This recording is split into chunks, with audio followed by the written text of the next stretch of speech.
அடுத்து அனைத்து இந்திய அண்ணா திராவிட முன்னேற்ற கழகத்தின் சார்பில் நம்முடைய முன்னாள் முதலமைச்சர் OPS அவர்கள் உரையாற்றுவார்.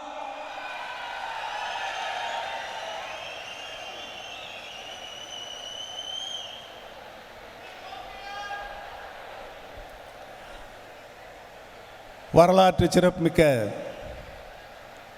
தேசிய ஜனநாயக கூட்டணியின் சார்பாக நடைபெற்று கொண்டிருக்கின்ற இந்த சிறப்பான கூட்டத்திற்கு இந்திய திருநாட்டின் பாரத பிரதமர் திரு நரேந்திர மோடிஜி ஐயா அவர்கள்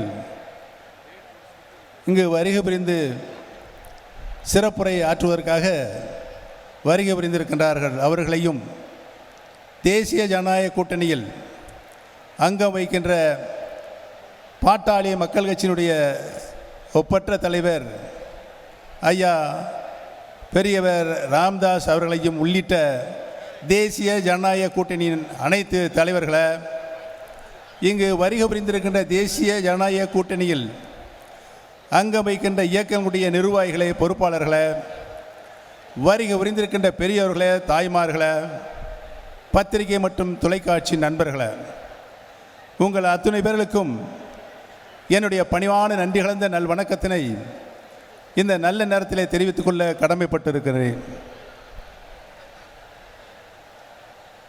இந்திய திருநாட்டை கடந்த 10 ஆண்டுகளாக சிறப்பான முறையில் ஒரு தலைசிறந்த நிர்வாகத்தை, இந்திய நாடு பல்வேறு மொழி, கலாச்சாரம், மதங்களை ஒருங்கிணைந்த நாடு.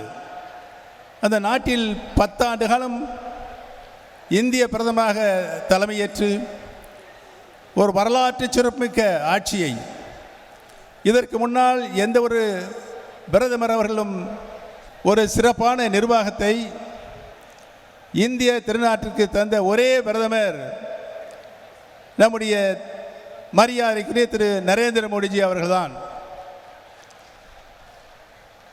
கடந்த காலங்களில் ஆண்டு கொண்டிருந்த ஆட்சியாளர்களுக்கு, மாநில அரசுகளுக்கு மத்திய அரசினுடைய நிதி தாராளமாக மக்களுடைய திருக்கரங்களில் கிடைக்க செய்கின்ற ஆட்சியை உறுதிப்படுத்திய ஒரே தலைவர் நம்முடைய பாரத பிரதமர் திரு நரேந்திர மோடிஜி அவர்கள்தான் என்பதனை நான் இங்கு சுட்டிக்காட்ட கடமைப்பட்டிருக்கிறேன். ஒரே ஒரு உதாரணத்தை மட்டும் நான் இங்கு சொல்லி விடைபெறலாம் என்று இருக்கின்றேன். ஒரு மருத்துவக் கல்லூரிக்கு அனுமதி வாங்குவதற்கு மாநிலத்தில் ஆளுகின்ற அரசு எவ்வளவு சிரமப்பட்டு கொண்டிருந்தது என்பதனை நாம் அனைவரும் நன்றாகவே அறிவோம். ஆனால் திரு நரேந்திர மோடிஜி அவர்களுடைய ஆட்சி காலத்தில், அவர் பாரத பிரதமராக இருந்த காலத்தில்தான் ஒரே அரசாணையில் 11 மருத்துவக் கல்லூரிகளை தந்த ஒரே தலைவர், ஒரே பிரதமர் நம்முடைய திரு நரேந்திர மோடிஜி அவர்கள்தான்.